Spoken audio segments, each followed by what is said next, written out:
welcome to the Sunday of Service. My name is Reverend Laura Steele. I am the pastor at Hopewell United Methodist Church, and I am so thankful God has guided you to participate in the Sunday of Service this year. Why do I participate in the Sunday of Service? Well, I believe that we are called to love one another, that we are called to witness to the grace of God by caring for others. The whole premise of the Sunday of Service is for us to come out of our church buildings into the community and work together for the goodness of God. Whether you're a believer, a seeker, or just want to help others, it's a testimony to our community and our care for neighbor. So that's why I participate, because I believe that caring for others is a mandate for humanity. And so I'm really excited you're here with us today. Can't wait to see you either outside or here virtually, and welcome and thank you again for participating. See you soon. Hello, everybody. This is Pastor G. I'm the proud pastor at Second Calvary Baptist Church here in Hopewell. And the question was asked, why should we participate in the Sunday day of service? I think it's pretty clear that throughout the course of history, Christians have been called to take care of those who are less fortunate than they are. In Isaiah, I think it's in the first chapter, we hear the commandment, learn to do good, correct oppression, bring justice to the fatherless, and plead the widow's cause. And then in Matthew, in the 25th chapter, verse 40, Jesus is teaching, and he tells people that whatever you do to the least of my brothers and sisters, you do even so unto me. I think that gives us a clear understanding that we have a responsibility to find creative and bold ways to do good things, to make a difference in the lives of other people, to support and empower other people. And when we do that, we are also glorifying God. So I encourage you today, whether you're going over to the African American Museum to help, whether you're going to plant a tree in the Sauerland Mountains, whether you're going to walk to raise awareness for those who are less fortunate and hungry, or whether you're creating beautiful cards or making a warm blanket, whatever you do on Sunday, November 1st, do it to the glory of God. Do it for the love of your brothers and sisters. And in that way, God's name will be glorified. And I believe that God will be pleased.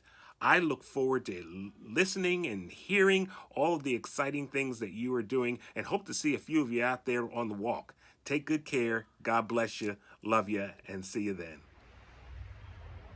Hi, I'm Pastor Melissa from the Hopewell Presbyterian Church. And as we have been preparing this week for our Sunday of service, I've been thinking a lot about what this day means to me.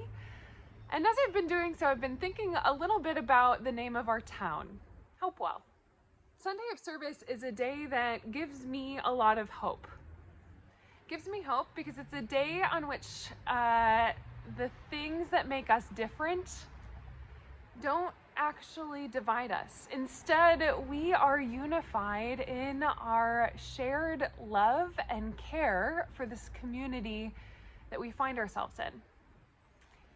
And I think this year, and this week in particular, with the election day coming up and election season really kicking off, this unity and this hope is something that we all need. This shared hope through love and service.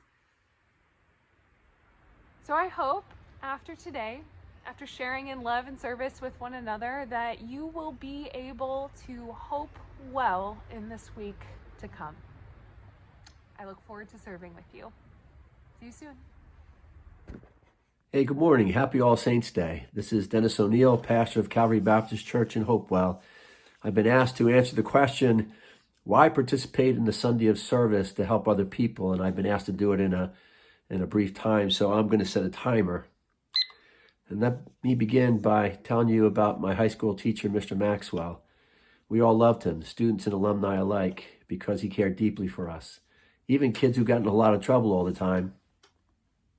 loved Mr. Maxwell because we knew he cared about us. If we had trouble in his class, trouble in other classes, or if we had trouble in life, we could depend on Mr. Maxwell to help us.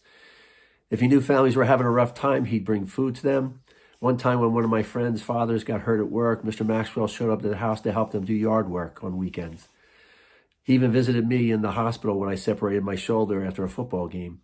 He often called us when we were sick and didn't show up in class or school. He just was someone who deeply cared about us, and we all loved and respected him.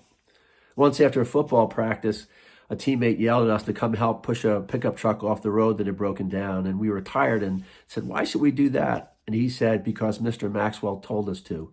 And we all leaped at the chance to go help out of love and respect for Mr. Maxwell. After I graduated, I asked Mr. Maxwell, "Why do you do all the things you do to help people?" And he simply smiled at me and he said very gently, "Because Jesus told me to." It was the only time I ever heard him talk about his religion. Well, my time's just about up to answer the question about why we should help other people on the Sunday of service. And my answer simply is, because Jesus told us to. I hope you have a great day. Stay safe, be well, take care of each other. Time's up. Bye-bye.